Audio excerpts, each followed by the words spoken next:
छत्तीसगढ़ में फिर से शुरू होगी शिक्षकों की भर्ती प्रक्रिया। 14,580 शिक्षकों की होनी है भर्ती।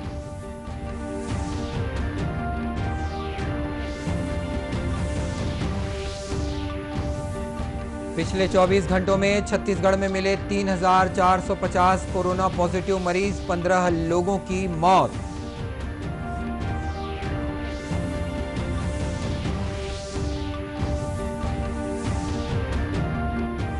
ओजोन परत के संरक्षण का अंतर्राष्ट्रीय दिवस मना रहा है प्रदेश। सरकारी गैर सरकारी संस्थानों में हुए जागरूकता कार्यक्रम।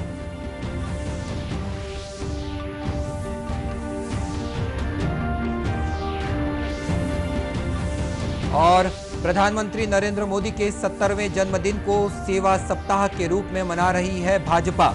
पार्टी मुख्यालय में चित्र प्रदर्शनी का आयोजन।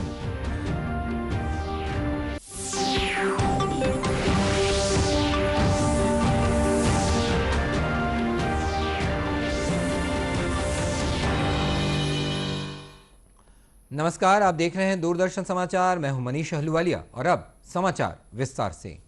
स्कूल शिक्षा विभाग ने शिक्षक भर्ती प्रक्रिया को पूरा करने की दिशा में कदम बढ़ा दिया है। विभाग ने शिक्षकों की नियुक्ति के लिए नई गाइडलाइन जारी कर दी है। नई गाइडलाइन के मुताबिक परीक्षा में चयनित अभ्यर्थियों के दस्तावेजों का सत्यापन किया जाना है। जिन अभ्यर्थियों का दस्तावेज सत्यापित हो जाएगा, उनकी मेडिकल जांच और पुलिस वेरिफिकेशन की प्रक्रिया भी इस बीच पूरी कर ली जाएगी। स्कूल खुलने के बाद नियुक्ति पत्र जारी किए जाएंगे। शिक्षक भर्ती प्रक्रिया काफी समय से रुकी हुई थी। मुख्यमंत्री भूपेश बघेल ने पिछले सप्ताह इसकी रिपोर्ट मांगी थी। नई गाइडलाइन के बाद भर्ती प्रक्रिया पूरा होने का इंतजार कर रहे अभ्यर्थियों ने राहत की सांस ली है। और छत्तीसगढ़ में पिछले 24 घंटों में 3,450 कोरोना पॉजिटिव मरीजों की पहचान हुई है। इस बीच 15 लोगों के मौत की भी खबर है। इनको मिलाकर प्रदेश में कोरोना संक्रमितों की संख्या 70,777 हो गई है।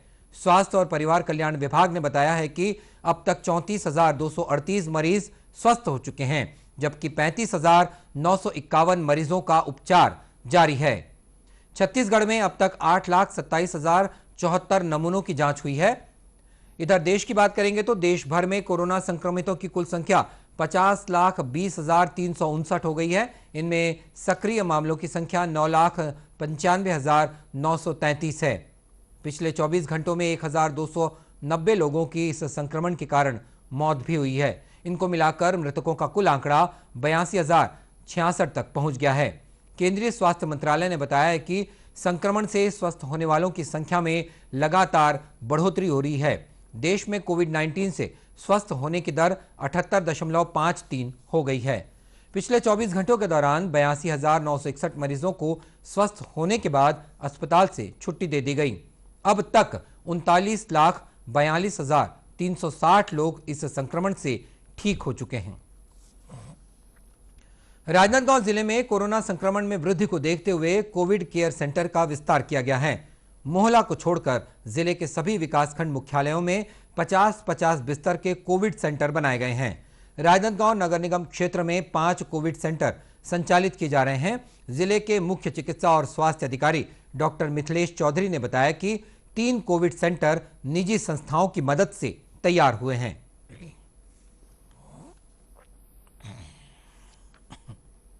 राजनांदगांव जिले में विकासखंड मोहला को छोड़ के सभी विकासखंड में एक कोविड केयर सेंटर बनाया गया है, जो सभी 50-50 बिस्तर के हैं। चौकी में 100 बिस्तर का किया गया है, जहां मोहल्ला और चौकी के लोगों को रखा जा रहा है। इसी प्रकार नगर निगम क्षेत्र में स्वयंसेवी संस्थाओं के सहयोग से 3 कोविड केयर सेंटर संचालित हैं। शासकीय 2 संचालित है, सोमनी और एकलव्य में। इस प्रकार 5 नगर निगम क्षेत्र में हमारे संचालित हैं। डॉक्टर चौधरी ने बताया कि विभाग ने टेडेसरा में एक कॉल सेंटर भी बनाया है, जहां से सभी पॉजिटिव मरीजों को जरूरी सूचनाएं पहुंचाकर उनका मनोबल बढ़ाया जा रहा है। इसी प्रकार हमने टेडेसरा में एक कॉल सेंटर बनाया है, जहां से सभी पॉजिटिव केसों को लगातार बात की जा रही है, उनका मनोबल बढ़ाया जा रहा है। कुछ कमी है तो उनको तत्काल हमको सूचित करती है वो टीम, और हम उसको पूर्ति करने का काम कर रहे हैं। बातचीत में मुख्य चिकित्सा और स्वास्थ्य अधिकारी ने बताया कि कोविड अस्पतालों में मरीजों की रिकवरी दर 60% है। आज ओजोन परत के संरक्षण का अंतर्राष्ट्रीय दिवस है। प्रदेश में अनेक सार्वजनिक उपक्रम और शासकीय कार्यालयों में पौधरोपण, पोस्टर, चित्रकला और निबंध प्रतियोगिताओं का इस मौके पर आयोजन किया जा रहा है। भिलाई के मरोदा टैंक परिसर में भिलाई इस्पात संयंत्र, छत्तीसगढ़ पर्यावरण संरक्षण मंडल और वन विभाग ने पौधरोपण कर जागरूकता का संदेश दिया। छत्तीसगढ़ पर्यावरण संरक्षण मंडल की क्षेत्रीय अधिकारी अनीता सावंत ने बताया कि वायुमंडल के ओजोन परत के प्रति जागरूकता फैलाने के लिए ये आयोजन होता है। उन्होंने ये भी बताया कि दुनिया भर की सामूहिक कोशिशों से ओजोन परत को हुए नुकसान की अब भरपाई होने लगी है।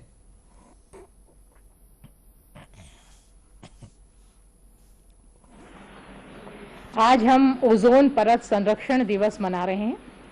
जैसा कि आपको मालूम है कि सन 1985 में जो वियना में सम्मेलन हुआ था, उसकी अभी 35वीं वर्षगांठ है इस वर्ष।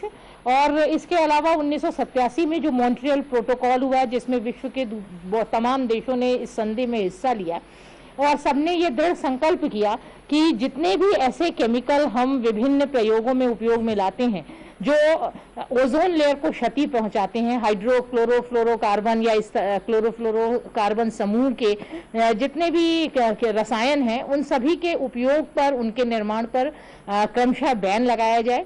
और ये आप सबको जानकर के हर्ष होगा कि ये संपूर्ण विश्व के प्रयासों से आज स्थिति ये है कि जो ओजोन परत का धीरे धीरे ह्रास हो रहा था, उसमें कमी आ रही थी, उसकी सघनता कम हो रही थी, वो अब रुक गई है और धीरे धीरे ओजोन परत की जो सांद्रता है उसमें वृद्धि होना आरंभ हो गया है। ये सारे विश्व का एकजुट जो प्रयास हुआ उसी का प्रतिफल है। अपने वक्तव्य में अनीता सावंत ने लोगों को चेताया कि ओजोन परत के न रहने से सूरज की पराबैंगनी किरणें सीधे धरती पर पहुंचेंगी और इसकी वजह से घातक बीमारियों का खतरा बढ़ जाएगा। इस वर्ष ओजोन परत संरक्षण दिवस की थीम ही यही है कि जीवन के लिए ओजोन। मतलब आपको मालूम है कि सूर्य की प्रकाश किरणों से जो अल्ट्रावायलेट रेज हैं, अगर ओजोन परत न रहे तो वो सीधे पृथ्वी पर आएंगी और तमाम तरह के रोगों को जन्म देंगी। तो उससे रोकने के लिए ये ओजोन परत का होना आवश्यक है और ये हमारे जीवन के लिए बहुत आवश्यक है और इसलिए इस वर्ष इसी थीम को अपनाया गया है। और वियना का जो कन्वेंशन हुआ था 1985 में, उसकी 35वीं सालगिरह भी हम मना रहे हैं।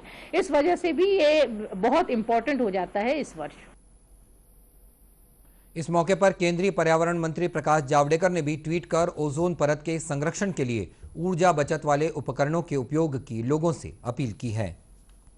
प्रधानमंत्री नरेंद्र मोदी के 70वें जन्मदिन को भाजपा सेवा सप्ताह के रूप में मना रही है। इस कड़ी में प्रधानमंत्री के चित्रों की एक प्रदर्शनी भाजपा मुख्यालय दीनदयाल उपाध्याय मार्ग, दिल्ली में लगाई गई है, जिसका शुभारंभ भाजपा अध्यक्ष जेपी नड्डा ने मंगलवार को किया। इसमें प्रधानमंत्री मोदी के दुर्लभ चित्र आकर्षण के केंद्र हैं। इस प्रदर्शनी को 20 सितंबर तक देखा जा सकता है।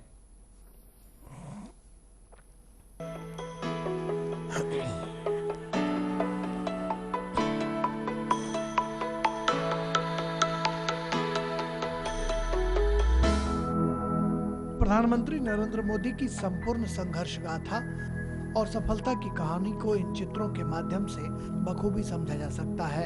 एक अद्भुत और भव्य प्रदर्शनी के माध्यम से बीजेपी ने पीएम मोदी के जन्मदिन को यादगार बनाने की कोशिश की है। 14 सितंबर से 20 सितंबर तक चलने वाले सेवा सप्ताह के तहत बीजेपी दफ्तर दिल्ली पर एक चित्र प्रदर्शनी का शुभारंभ बीजेपी अध्यक्ष जेपी नड्डा ने किया। इस मौके पर सूचना और प्रसारण मंत्री प्रकाश जावड़ेकर भी मौजूद थे।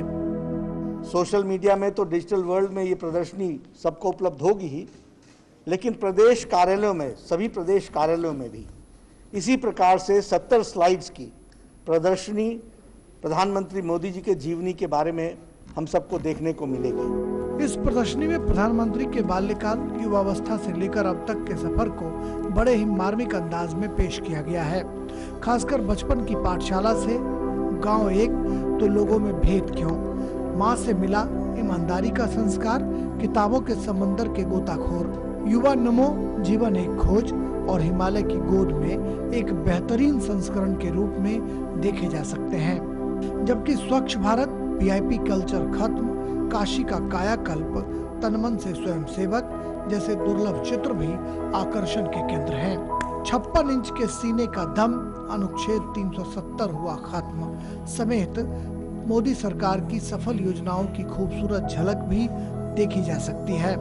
पीएम के 70वें जन्मदिन के मौके पर बीजेपी का प्रयास अनुकरणीय है, जिसमें प्रधानमंत्री नरेंद्र मोदी के एक से बढ़कर एक तस्वीरों को देखा जा सकता है। 2 सांसदों वाली पार्टी का 303 सांसदों तक का सफर प्रधानमंत्री नरेंद्र मोदी के जज्बे और अथक परिश्रम की कहानी है। इसी कहानी को उनकी पार्टी बीजेपी ने एक जीवंत रूप देने की कोशिश की है, जो उनके जन्मदिन का बेहतरीन सौगात कहा जाएगा। कैमरामैन अरविंद बिश्नोई के साथ बीजेपी दफ्तर नई दिल्ली से मैं राजेश राज, डीडी न्यूज के लिए। पत्र सूचना कार्यालय और रीजनल आउटरीच ब्यूरो रायपुर में आज एक वेबिनार का आयोजन किया गया। फेसलेस टैक्स असेसमेंट सिस्टम पर इस वेबिनार में करीब 50 प्रतिभागी शामिल हुए। वेबिनार में चार्टर्ड अकाउंटेंट भावेश राठौर ने कहा कि इस व्यवस्था में यदि किसी करदाता को आयकर अधिनियम के तहत कोई नोटिस भेजा जाता है तो वह ईमेल अथवा मोबाइल पर संदेश के जरिए ही भेजा जाएगा। करदाता को भी अपना जवाब ईमेल अथवा मोबाइल संदेश के माध्यम से ही भेजना होगा।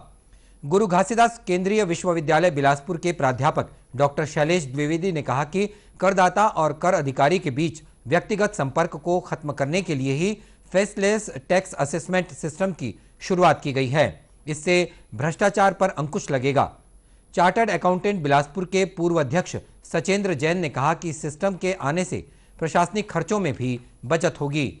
पत्र सूचना कार्यालय रायपुर के अपर महानिदेशक सुदर्शन पंतोड़े ने कहा कि सरकार की मंशा है कि करदाताओं में भय कम किया जाए, ईमानदार करदाताओं को सम्मान मिले और करदाताओं की संख्या में भी इजाफा हो, ताकि सरकार भी विभिन्न कल्याणकारी योजनाओं में उनका योगदान बढ़ा सके।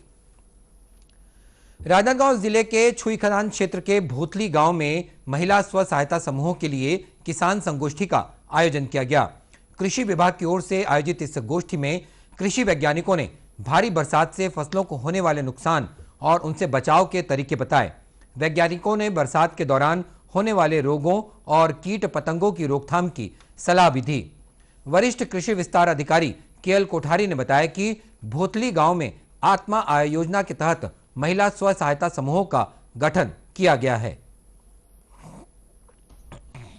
महिलाओं की आय बढ़ाने के लिए शासन की जो महत्वाकांक्षी योजना है, नरवा गरवा घुरवा बाड़ी योजना के अंतर्गत बाड़ी में सब्जी फसलों का उत्पादन कर महिलाओं की आय बढ़ाई जा रही है। साथ ही साथ गौठान में कम लागत से नाडेप्टा का निर्माण कर जैविक खाद उत्पादन किया जा रहा है, जिसका लाभ समूह को प्रत्यक्ष रूप से प्राप्त हो रही है। इस किसान गोष्ठी में पशुओं की बीमारियों और टीकाकरण की जानकारी भी दी गई। और बुलेटिन के अंत में अब मुख्य समाचार एक बार फिर। छत्तीसगढ़ में फिर से शुरू होगी शिक्षकों की भर्ती प्रक्रिया। 14,580 शिक्षकों की होनी है भर्ती।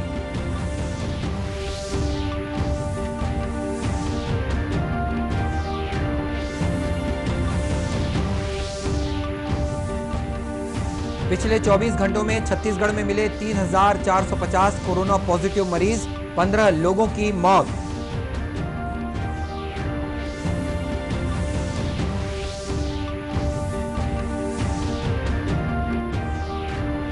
ओजोन परत के संरक्षण का अंतर्राष्ट्रीय दिवस मना रहा है प्रदेश।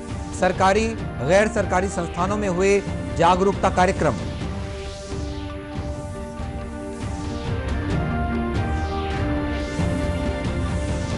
और प्रधानमंत्री नरेंद्र मोदी के 70वें जन्मदिन को सेवा सप्ताह के रूप में मना रही है भाजपा। पार्टी मुख्यालय में चित्र प्रदर्शनी का आयोजन। और इसी के साथ ये समाचार बुलेटिन समाप्त हुआ। नमस्कार।